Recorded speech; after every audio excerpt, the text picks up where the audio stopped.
Hello everyone. सो आज के short video में हम देखेंगे कि फेज वन का जो इंग्लिश पेपर होता है उसमें हमें किस तरीके के क्वेश्चंस देखने को मिलते हैं।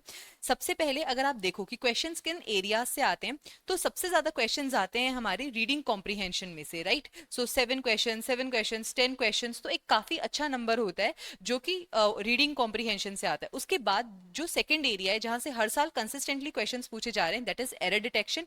यहाँ से हर साल 3 to 4 क्वेश्चंस आ ही रहे हैं। बट अपार्ट फ्रॉम दैट, इसके अलावा और जो भी एरियाज हैं वहां पर काफी इनकंसिस्टेंसी है। बहुत से ऐसे एरियाज हैं जहां पर 2 साल से कोई क्वेश्चन नहीं आया और अचानक से 4 क्वेश्चंस आ गए। सिमिलरली अगर आप यहाँ पर देखते हैं तो यहाँ पर 6 to 7 क्वेश्चन क्लॉज टेस्ट के अंदर 6 to 7 क्वेश्चन लगातार 2 साल से आ रहे थे, बट 2024 के अंदर हमें एक भी क्वेश्चन नहीं देखने को मिला।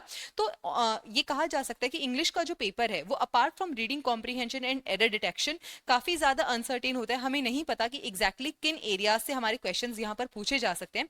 And last but not the least, English language एक ऐसा पेपर है जहां पर आप सारे ही एरियाज को प्रिपेयर करके जाइए, क्योंकि रीडिंग कॉम्प्रिहेंशन के अंदर भी क्वेश्चंस जो होंगे वो आपको डिफरेंट डिफरेंट एरियाज से देखने को मिलेंगे। They can be from grammar, they can be from vocabulary also. So it is better that you prepare each and every topic. Now let us see कि जो क्वेश्चंस आते हैं उनका लेवल क्या होता है या किस तरीके के वो क्वेश्चंस आते हैं।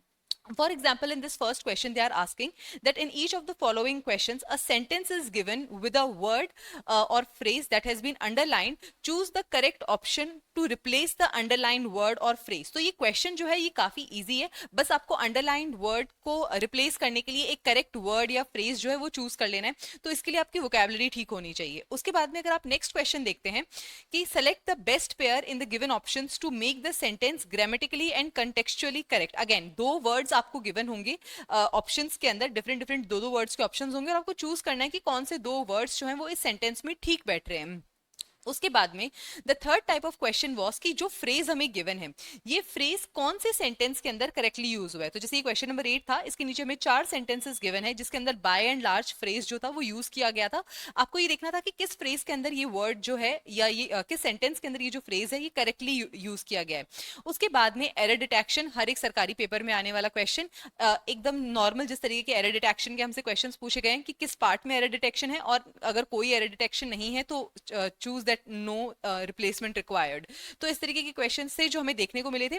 सो अगेन पेपर जो है उसके लिए आपको सारे ही टॉपिक्स प्रिपेयर करने चाहिए। That is the best strategy to move forward.